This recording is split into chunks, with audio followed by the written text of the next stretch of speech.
families want to optimize their genes quantitatively and qualitatively. A family man with an abundant mindset of resources would genetically prefer to have men as offspring.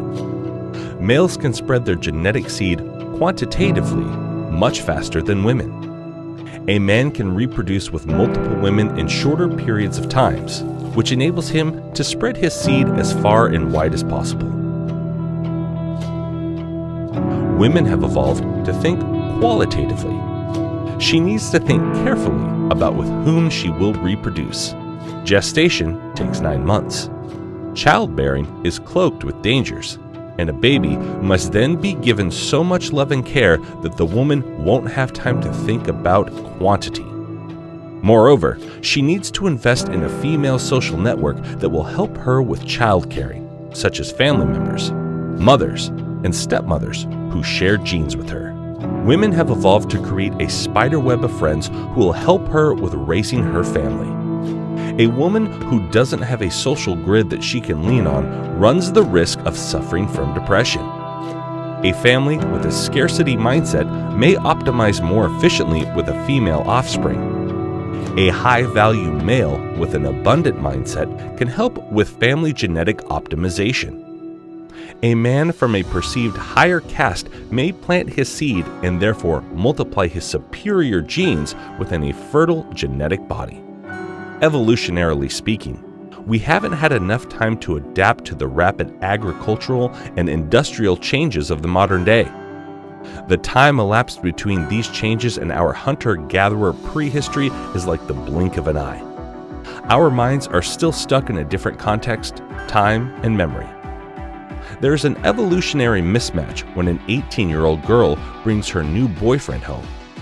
She may have fallen for a bad boy who mirrors an optimizable hunter from our past. The limbic part of her brain sends signals to make her think she is reproducing with a superior hunter, when in fact this hunter is outperformed by the context in which he finds himself. There is a mismatch between our current industrial, cybernetic, and agricultural context and our biologically evolved brains. Women will fall in love with a man who instinctually reflects a Darwinist hunter-gatherer past, while almost 90% of males will fall short of meeting this standard due to a noisy and misinformed culture of what masculinity actually means. A daughter may bring home a perceived optimizable short-term match while having to listen to her father's unsubtle and direct vocabulary explaining why the bad boy will not work in the long term. The mom instead will try to use indirect sub-communication to explain why at 40 her daughter will think differently.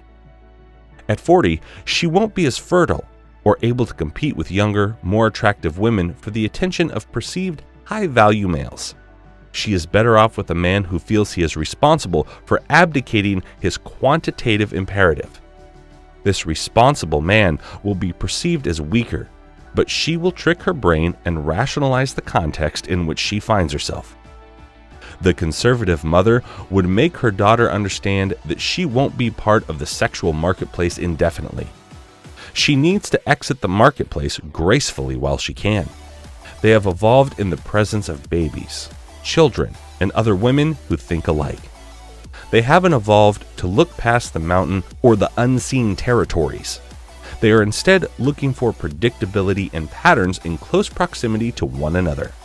Uncivilized men who escape the norm stand out from her predictable world, which is filled with men who follow her established patterns.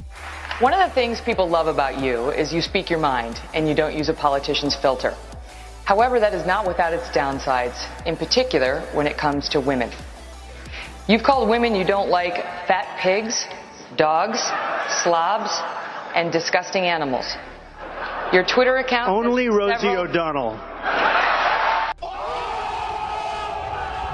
A man who fights the status quo of her feminine, established world is simultaneously attractive, but also irresistibly dangerous.